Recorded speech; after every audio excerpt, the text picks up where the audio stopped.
Hello everyone and welcome back to the Code Syndicate. In this video, we will be discussing ownership in Rust.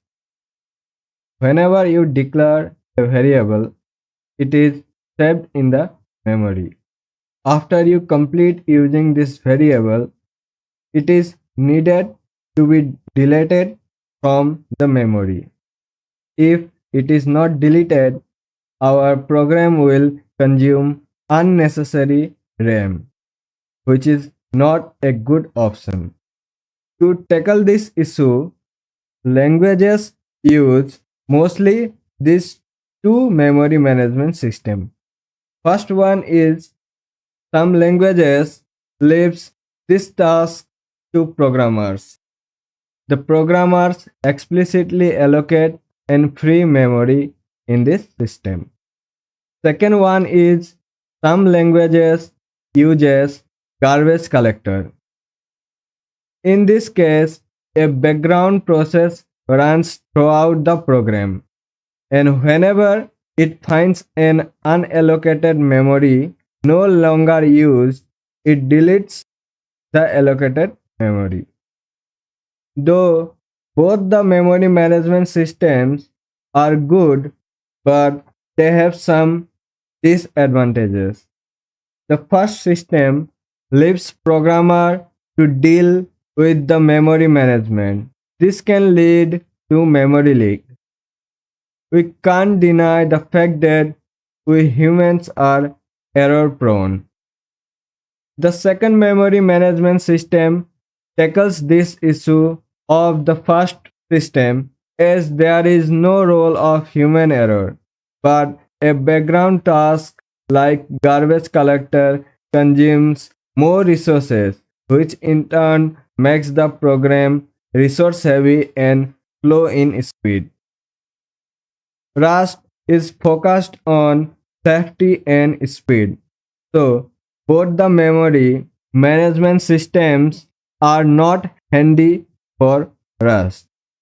So, Rust uses third approach, that is ownership. This memory management system is safe and fast at the same time. Let's understand how it works and how it is safe and very fast. Rust ownership has simple rule. These are number one, each value in Rust has an owner. Number two, there can be only one owner at a time.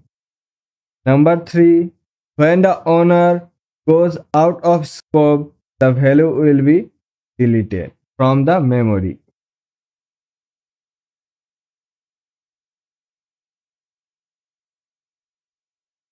Here we are assigning a string Diana in this variable name. Now this string Diana will be stored in the memory and this variable name is the owner of this string or the block of memory where this string Diana is allocated in. The second rule says there can not be more than one owner at a time. To understand this, let's print this name in the console.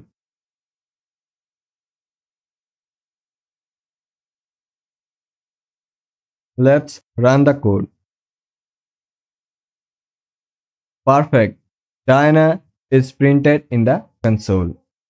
Now let's assign this name to another variable.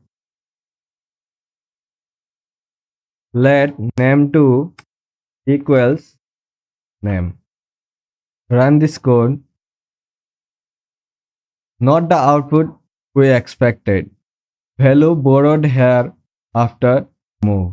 Now when we assign this name variable to this name2 variable, the ownership of this string Diana changes from this name to this name2. This is why this name variable now have no ownership of this string Diana.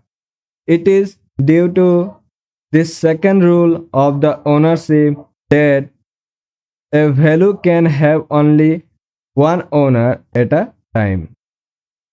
This is it for this video. We will discuss scope in the next video.